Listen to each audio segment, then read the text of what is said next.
¿Qué conquistas sociales pueden defender los cubanos después de 70 años de Después la historia me absolverá? ¿Cómo están amigos? Bienvenidos a Noticias Importantes. Esperamos sus opiniones en los comentarios. Comenzamos. En su alegato de autodefensa conocido como La historia me absolverá, durante el juicio en su contra por perpetrar las fallidas acciones del 26 de julio de 1959, los asaltos a los cuarteles de Moncada y Carlos Manuel de Céspedes, Fidel Castro expuso la espantosa tragedia que vivía Cuba en 6 problemas: el de la tierra, el de la industrialización, el de la vivienda, el del desempleo, el de la educación y el de salud del pueblo.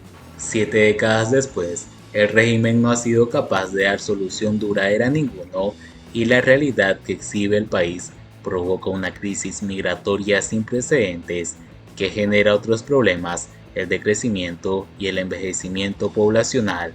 Una de las promesas de Fidel Castro fue poner la tierra en manos de quienes la trabajan, aunque después de 2 leyes de reforma agraria, la mayor parte terminó en manos del Estado.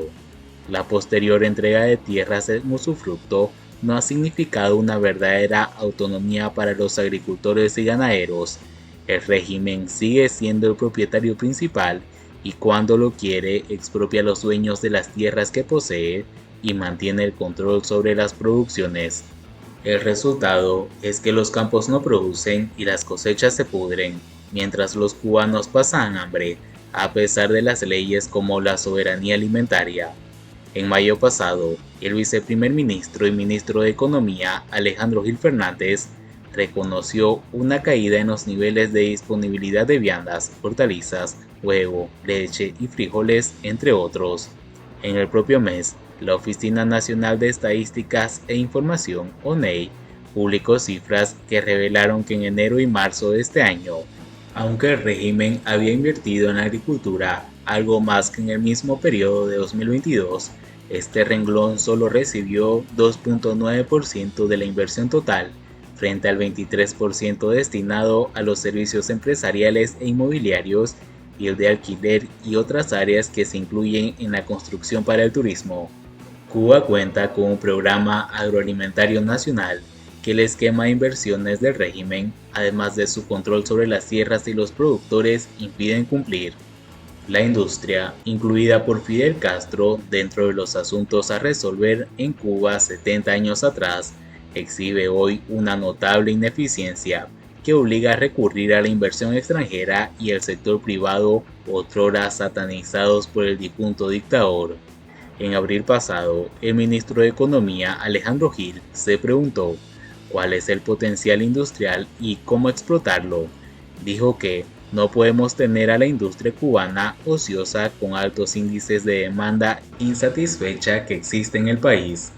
Gil pidió un inventario de la industria que defina las potencialidades y admitió el fracaso de las políticas de control del Estado de cara a lo que desde lo estatal no podemos hacer, aquello para lo que no llega un financiamiento, encadenarse productivamente con otras formas de gestión económica en la isla, sugirió.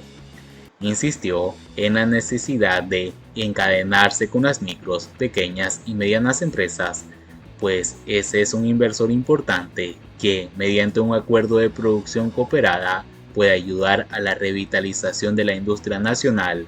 En el propio mes de abril, la analista Rafaela Cruz señalaba que, de 2018 a 2021, la remuneración de los trabajadores del sector se precipitó un 25%, lo que puede estar detrás del porcentaje industrial dentro de la mano de obra laboral del país, que se redujera, desplomándose la producción de bienes intermedios un 20% y la de bienes finales un 16%.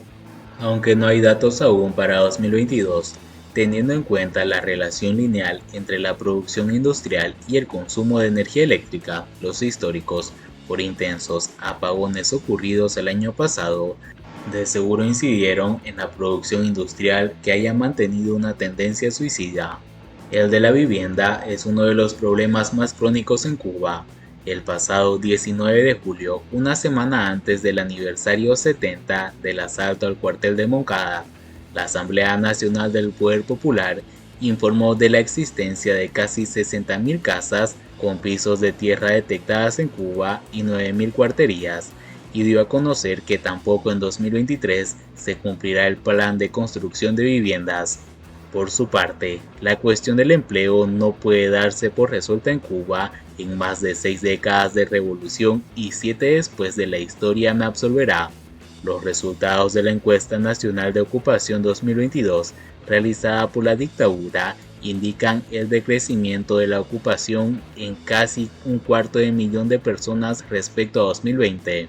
Según el informe oficial del sondeo oficial, la ocupación en el 2022 fue de 4.680.928, respecto a 2020 decrece un 4.71%, lo que representa una disminución de 231.364 ocupados.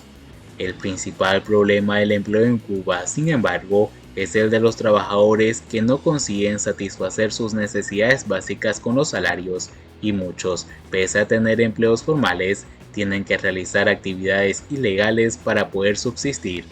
Por otra parte, las altas cifras de empleo que ha exhibido Cuba con respecto a otros países se ha logrado gracias a plantillas infladas y a las amenazas de la peligrosidad predilectiva que, antes de ser eliminada en la actual ley del proceso penal, se usó para enviar a la cárcel a cientos de cubanos sin empleo.